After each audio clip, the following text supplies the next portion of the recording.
હાલો friends, આજે આપણે મીઠી વસ્તુ બનાવવાના છીએ। એના માટે આપણે ચાસણી બનાવી લઈએ। 2 કપ પાણી ઉમેરેલું છે। એની અંદર આપણે 1 કપ જેટલી ખાંડ ઉમેરીશું। ચાસણી માટે ખાંડ 2 કપ જેટલું પાણી હતું તો 1 કપ જેટલી ખાંડ એમાં ઉમેરવી પડે।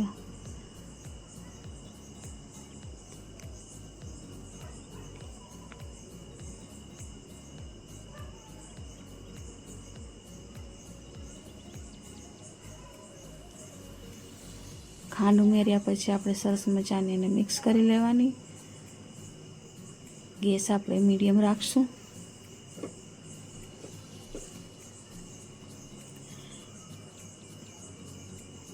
ચાસણી તૈયાર થઈ જાય એટલે એમાં એલચી ઉમેરીશું। એલચી મેં ક્રશ કરેલી હતી। હવે આપણે એને એક બાઉલમાં કાઢી લેશું।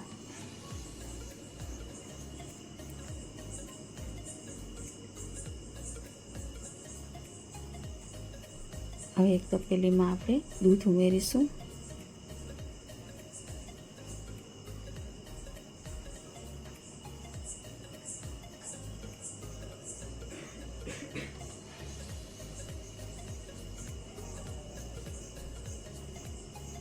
અઢી કપ દૂધ ઉમેરેલું છે અને અડધો કપ અલગથી રાખેલું હતું। હવે આ દૂધમાં આપણે સ્વાદ મુજબ ખાંડ ઉમેરીશું। મીઠાશનું પ્રમાણ તમે ખાતા હોય એ પ્રમાણે રાખી શકો।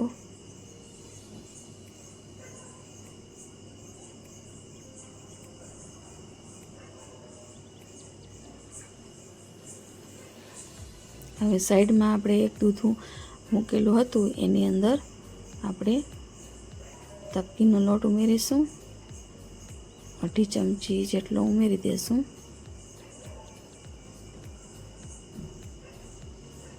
એટલે ટોટલ આપણું દૂધ 3 કપ થશે। 2.5 કપ ગરમ કરવામાં, અડધો કપ આપણે બારે એક્સ્ટ્રા કાઢેલું હતું એની અંદર આપણે તપકીનો લોટ ઉમેરેલો હતો। હવે આ મલાઈ છે, મલાઈને આપણે દૂધમાં એડ કરશું જેથી કરીને ક્રીમી બને આપણી મીઠાઈ। આપણે પુડિંગ બનાવવાનું છે જે ટેસ્ટમાં ખૂબ સરસ લાગે છે।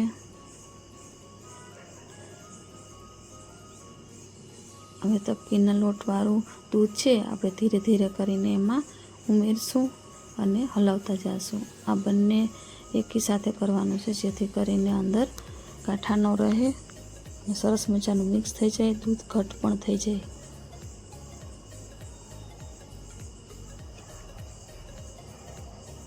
હવે એલચી પાવડર એમાં પણ ઉમેરીશું।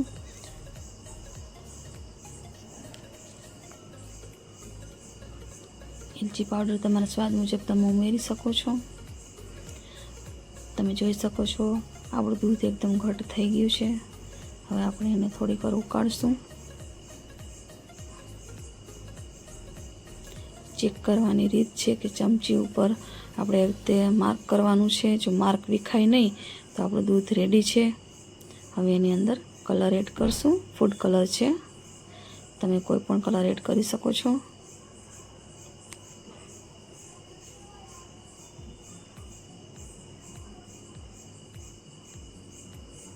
સરસ મજાનો કલર આવી ગયો છે। હવે આપણે એક કન્ટેનરમાં કાચનું હોય તો બેટર, મારી પાસે પ્લાસ્ટિકનું હતું પણ હેવી હતું એટલે મેં એમાં કરેલું છે। જો કાચનું હોય તો બેસ્ટ। એમાં આપણે ટોસ્ટ જે આપણે લઈને ખાતા જ હોય છે ચા સાથે, એ ટોસ્ટ મેં લીધેલા છે। એને આપણે કન્ટેનરમાં ગોઠવી દેવાના। જે રીતે તમે જે સાઈઝનું કન્ટેનર હોય એ સાઈઝનું તમારે ગોઠવી દેવાનું। ઉમેરી દેવાનું છે ચાસણી।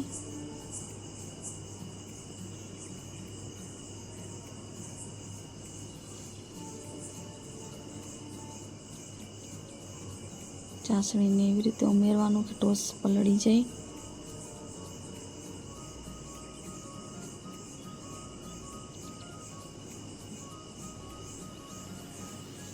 હવે આપણે એમાં બનાવેલું દૂધ છે પુડિંગનું એમાં ઉપર ઉમેરીશું.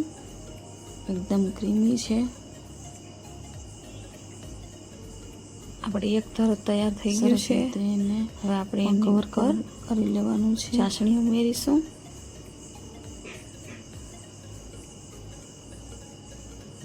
ચાસણી થોડી ગરમ હોય એકવાર ઘરે તો વધારે સારું, જેથી કરીને ટોસ્ટની અંદર પડી જાય. ખાવામાં પણ સરસ લાગે છે.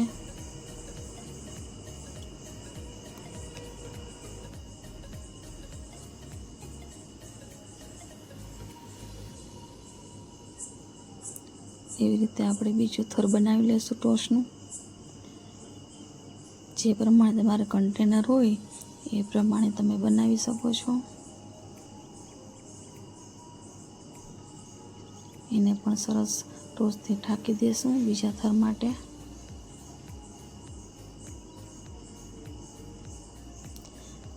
મારા ટોસ્ટ એકદમ ફ્રેશ હતા એટલા માટે ભાંગી ગયા છે. જો તમારે સારી રીતે તમે ગોઠવી દેશો તો સરસ રીતે આકાર આવશે.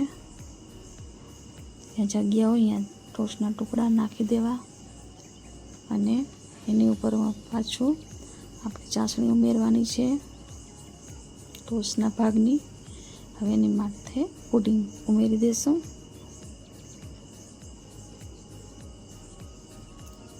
ચાસણી અને પુડિંગ થોડું ગરમ હોય તો વધારે સારું, કારણ કે એની અંદર મિક્સ થઈ જાય.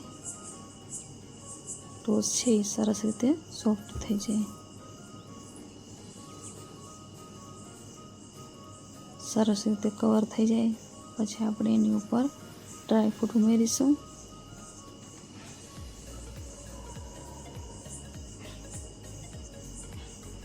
ડ્રાયફ્રૂટના ટુકડા, કતરણ કે તમારી પાસે જે ડ્રાયફ્રૂટ હોય તમે ઉમેરી શકો છો.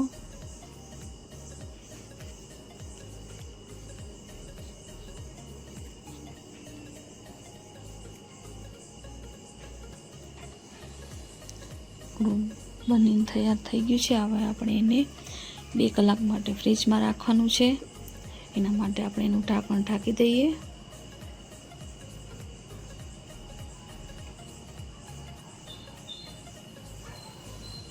મારે ઝડપથી કરવું છે એટલે હું ફ્રીઝરમાં રાખું છું.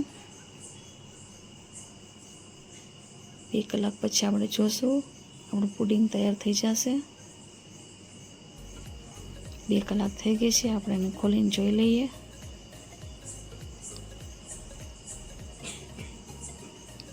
સરસ મજાનું બનીને રેડી થઈ ગયું છે.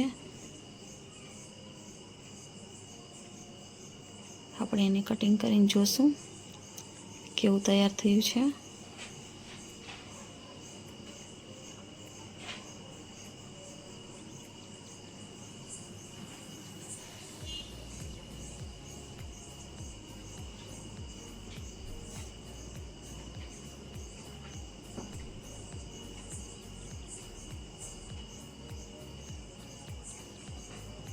તમે જોઈ શકો છો સરસ મજાના 2 થર થઈ ગયા છે. હવે પુડિંગ બનીને તૈયાર થઈ ગયું છે, જે તમે ખાઈ શકો છો. ઠંડુ પણ સરસ લાગે છે, નોર્મલ પણ સરસ લાગે.